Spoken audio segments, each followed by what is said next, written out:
ರಾಜ್ಯಪಾಲರನ್ನ ದಲಿತರ ಅನುಕರಣಕ್ಕಾಗಿ ನಿಂದನೆ ಮಾಡಿದ್ದಾರೆ.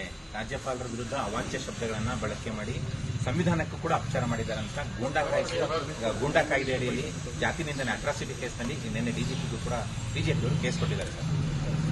ನೋಡಿ,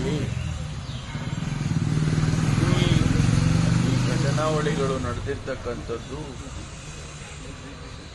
ಇಡೀ ಜಗತ್ತಿಗೆ ಗೊತ್ತು. ಕಾನೂನಿನಲ್ಲಿ ಅವಕಾಶ ಇಲ್ಲದೇ ಇದ್ರೂ ಕೂಡ ಅವರು ಅಂತಹ ತೀರ್ಮಾನ ತಗೊಂಡಿದ್ದಾರೆ ಅಂತೇಳಿ, ಅವರು ಬಹುಶಃ ಅವ್ರ ಕೆಲಸ ಅವ್ರು ಮಾಡಿದ್ದಾರೆ ಅಂತೇಳಿ ಸಮರ್ಥನೆ ಮಾಡ್ಕೋಬಹುದು.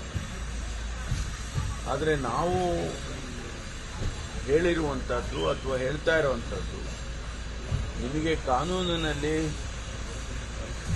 ಪರಿಶೀಲನೆ ಮಾಡಬೇಕಾಗಿತ್ತು ಇನ್ನೂ ಹೆಚ್ಚಿನ ಮಟ್ಟದಲ್ಲಿ, ಮತ್ತು ಇಡೀ ಸಂಪುಟ ನಿಮಗೆ ಅಡ್ವೈಸ್ ಮಾಡಿ ನೀವು ಶೋಕಾಸ್ ನೋಟಿಸ್ ಕೊಟ್ಟಿರೋದು ಕೂಡ ಸರಿ ಇಲ್ಲ, ಮತ್ತು ಪ್ರಾಸಿಕ್ಯೂಷನ್ ಕೊಡಬೇಡಿ ಅಂತೇಳಿ ಅಡ್ವೈಸ್ ಮಾಡಿದೆ ಸಂಪುಟ. ಸುಮ್ಮನೆ ನಾವು ಅಡ್ವೈಸ್ ಮಾಡುವಾಗ ಸುಮ್ಮನೆ ಏನೋ ಒಂದು ಲೆಟರ್ ಪತ್ರ ಬರೆದಿಲ್ಲ, ಅದಕ್ಕೆ ಜಸ್ಟಿಫಿಕೇಶನ್ ಕೂಡ ಕೊಟ್ಟಿದೆ ಕ್ಯಾಬಿನೆಟ್ನಲ್ಲಿ ಸುದೀರ್ಘವಾಗಿ ಚರ್ಚೆ ಆಗಿ ಕಾನೂನಿನ ತಜ್ಞರು, ಅಡ್ವೊಕೇಟ್ ಜನರಲ್ ಅವರು, ಲೀಗಲ್ ಅಡ್ವೈಸರ್ಸು, ಅವರನ್ನೆಲ್ಲರನ್ನೂ ಕೂಡ ಕನ್ಸಲ್ಟ್ ಮಾಡಿ ನಾವು ಅವರಿಗೆ ಅಡ್ವೈಸ್ ಮಾಡಿದ್ದೇವೆ.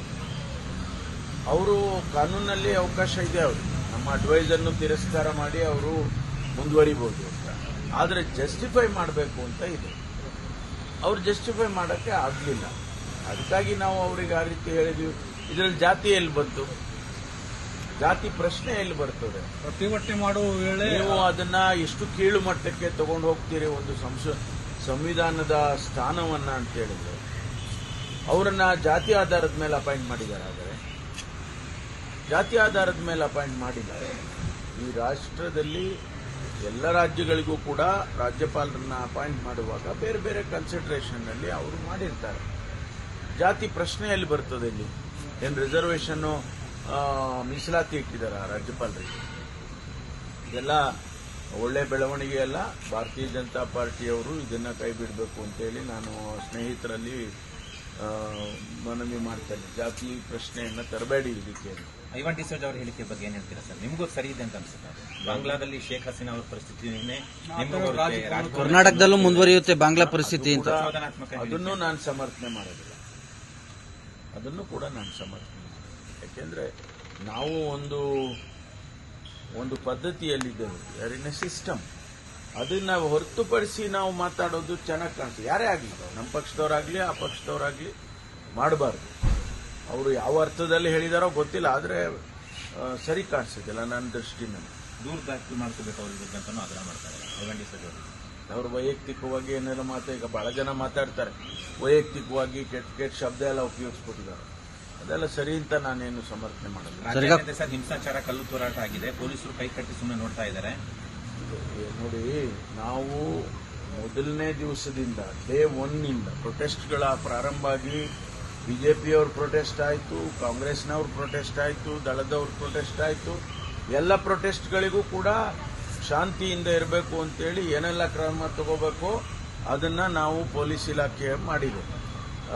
ಎಲ್ಲ ಜಿಲ್ಲಾ ಹೆಡ್ ಕ್ವಾರ್ಟರ್ಸ್ನಲ್ಲಿ ಕೂಡ KSRP ಬೆಟಾಲಿಯನ್ಗಳನ್ನು ಇಟ್ಟಿದ್ದಾರೆ. ಯಾವುದೇ ಅಹಿತಕರವಾದ ಘಟನೆ ಆಗೋದಕ್ಕೆ ಬಿಟ್ಟಿಲ್ಲ. ಸಣ್ಣ ಪುಟ್ಟ ಘಟನೆಗಳಾದಂಥ ಸಂದರ್ಭದಲ್ಲಿ ಅದನ್ನು ಕೂಡ ಶಾಂತಿಯಿಂದ ಅದನ್ನ ಹ್ಯಾಂಡಲ್ ಮಾಡಿದ್ದಾರೆ. ತುಂಬಾ ದೊಡ್ಡ ಪ್ರಮಾಣಕ್ಕೆ ಬೆಂಕಿ ಹಚ್ಚೋದು, ಕಲ್ತೂರಾಟ ಮಾಡೋದು, ಮತ್ತೆ ಇನ್ಯಾರಿಗೂ ಹೊಡೆಯೋದು, ಬಡಿಯೋದು, ಇಂಥವನ್ನೆಲ್ಲ ನಾವು ಹತ್ತಿಕ್ಕಿದ್ದೀವಿ. ಅದೆಲ್ಲ ನಾವು ಆಗೋದಕ್ಕೆ ಬಿಡೋದಿಲ್ಲ, ಮುಂದೆಯೂ ಕೂಡ ಬಿಡಲ್ಲ. ಸರ್, ಈಗ ನಡೀತಾ ಇದೆಯಲ್ಲ ಸರ್, ಗೊತ್ತಿಲ್ಲ ನನಗೆ ಎಲ್ಲಿ ಯಾವ ಹಂತದಲ್ಲಿ ಚರ್ಚೆ ಗೊತ್ತಿಲ್ಲ. ಮುಂದಿನ ಮುಖ್ಯಮಂತ್ರಿ ರೇಸ್ನಲ್ಲಿ ನಿಮ್ಮ ಹೆಸರನ್ನು ಕೂಡ ಕೇಳ್ಪಟ್ಟು ಮಂತ್ರಿಗಳು ನಾವೆಲ್ಲ ನಮ್ಮ ಹಂತದಲ್ಲಂತೂ ಆಗಿಲ್ಲ. ಎಲ್ಲಿ ಚರ್ಚೆ ಆಗ್ತಾ ಇದೆ ಗೊತ್ತಿಲ್ಲ. ತಮ್ಮ ಹೆಸರು ಕೂಡ ಚಾಲ್ತಿಯಲ್ಲಿ ಓಡಾಡ್ತಿದೆ ಸರ್ ಮುಂದಿನ CM ರೇಸು. ನಾನು ಹೇಳಿದ್ನಲ್ಲ, ಚರ್ಚೆನೇ ಆಗ್ತಾ ಇಲ್ಲ ಅಂದ್ರೆ ಯಾರ ಹೆಸರು ತಗೊಂಡು ಏನ್ ಮಾಡೋದು? ಚರ್ಚೆ ಆದ್ರೆ ಅವಾಗ ಇಂತಿಂತವ್ರ ಚರ್ಚೆ ಆಯ್ತು, ಇಂತಿಂತವ್ರ ಹೆಸರು ಬಂದಿದೆ, ಅವು ಎಲ್ಲ ಸ್ಪೆಕ್ಯುಲೇಷನ್ ಸ್ಟಾರ್ಟ್ ಆಗುತ್ತೆ. ಹೈಕಮಾಂಡ್ ಮಾಡ್ತಾರೆ ಸರ್, ಪರ್ಯಾಯ ನಾಯಕತ್ವ ಕಂಡುಕೋಬೇಕು ಈಗಲೇ ಅನ್ನುವಂಥ ಚಿಂತನೆ ನಡೀತಾ ಇದೆ ಅಂತ. ಗೊತ್ತಿಲ್ಲಪ್ಪ, ನಮಗೇನು ಗೊತ್ತಿಲ್ಲ. ನಿಮಗೇನಾರು ತಿಳಿಸಿದ್ರೆ ಅವರು ನೀವು ಇಡೀ ರಾಜ್ಯಕ್ಕೆ ಹೇಳ್ಬೋದು. ಹೇಗಿದ್ರು ಹೇಳ್ತೀರಲ್ಲ. ಸರ್, ಈ ಬಿಜೆಪಿ ನಾಯಕರ ವಿರುದ್ಧದ ಕೇಸ್ಗಳು ಎಲ್ಲಿವರೆಗೂ ಬಂತು ಸರ್? ಅವನು ಕೋರ್ಟ್ಗಳಲ್ಲಿ ನೋಡಿ, ಕೆಲವು ಈಗಾಗಲೇ ನಾವು ಚಾರ್ಜ್ ಶೀಟ್ ಮಾಡ್ತಾ ಇದ್ದೀವಿ. ಬಿಜೆಪಿ ನಾಯಕರು ಅಂತಲ್ಲ, ಆ ಸಂದರ್ಭದಲ್ಲಿ ನಡೆದಿರ್ತಕ್ಕಂಥ ಘಟನೆಗಳು. ಈಗ ದೇವರಾಜ್ ಅರಸು ಟ್ರಕ್ ಟರ್ಮಿನಲ್ ವಿಷಯದಲ್ಲಿ ಈಗಾಗಲೇ ನಾವು ಚಾರ್ಜ್ ಶೀಟ್ ಹಾಕಿದ್ದೀವಿ. ಮತ್ತು ಬೋವಿ ನಿಗಮದ್ದು ಅದಕ್ಕೆ ಚಾರ್ಜ್ ಶೀಟ್ ಹಾಕೋಕೆ ರೆಡಿ ಇದ್ದೇವೆ. ಒಂದೊಂದೇ ಈ ರೀತಿ ಏನು ಇನ್ವೆಸ್ಟಿಗೇಷನ್ ನಡೀತಾ ಇದೆ, ಅದಕ್ಕೆಲ್ಲ ಒಂದು ತಾರ್ಕಿಕ ಅಂತ್ಯ ಮಾಡಲೇಬೇಕಲ್ಲ, ಅದನ್ನ ಮಾಡ್ತಾ ಇದ್ದೀವಿ, ಒಂದೊಂದೇ ಮಾಡ್ತಾ ಇದ್ದೀವಿ. ಅದರಲ್ಲಿ ಬಿಜೆಪಿಯವರು ಇದ್ದಾರೆ, ಇನ್ನೊಬ್ರು ಇದ್ದಾರೆ, ಅದು ನಮ್ಗೆ ಗೊತ್ತಿಲ್ಲ. ಅವ್ರು ಬಿಜೆಪಿಯವರು ಇದ್ರೆ ಕ್ರಮ ತಗೊಳ್ಳೋದು. ದೇಶದ ರಾಜಕೀಯ ಮಾಡ್ತಾ ಇದ್ದಾರೆ. ಇಲ್ಲ, ಇವೆಲ್ಲ ಮೊದಲೇ ಇದ್ದಾವಲ್ಲ, ಇವೆಲ್ಲ ನಾವೇನು ಹೊಸದಾಗಿ ನಾವು ಹುಟ್ಟಾಕಿದ್ದ. ದೇವರಾಜ ಅರಸು ಟ್ರಕ್ ಟರ್ಮಿನಲ್ ನಾವು ಹುಟ್ಟಾಕಿದ್ದ, ಬೋವಿ ನಿಗಮ ನಾವು ಹುಟ್ಟಾಕಿದ್ದ, ಶಶಿಕಲಾ ಜೊಲ್ಲೆ ಅವ್ರದ್ದು ನಾವು ಹುಟ್ಟಾಕಿದ್ದ, ನಿರಾಣಿ ಅವ್ರದ್ದು ನಾವು ಹುಟ್ಟಾಕಿದ್ದ. ಇದೆಲ್ಲ ಇದಾವೆ.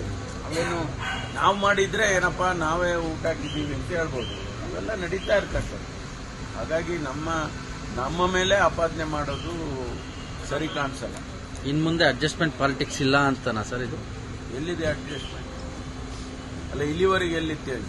ಸಾಫ್ಟ್ ಕಾರ್ನರ್ ಇಲ್ಲ. ಹೇಳಕ್ಕಾಗ್ತದೆ ನೋಡಿ, ಒಂದು ಸರ್ಕಾರ, ಒಂದು ವಿರೋಧ ಪಕ್ಷ, ಅವೆರಡೂ ಕೂಡ ಸರಿ ಸಮತೋಲನವಾಗಿ ನಡ್ಕೊಂಡು ಹೋಗಬೇಕಾಗುತ್ತೆ, ಸಾರ್ವಜನಿಕರ ದೃಷ್ಟಿಯಿಂದ ಮತ್ತು ರಾಜ್ಯದ ದೃಷ್ಟಿಯಿಂದ. ಅಲ್ಲಿ ಏರುಪೇರಾದಾಗ ಅಭಿವೃದ್ಧಿ ಕುಂಠಿತಾಗುತ್ತೆ, ಆಗಬಾರ್ದು ಅನ್ನೋದು ನಮ್ಮ ಇಚ್ಛೆ. Thank you sir.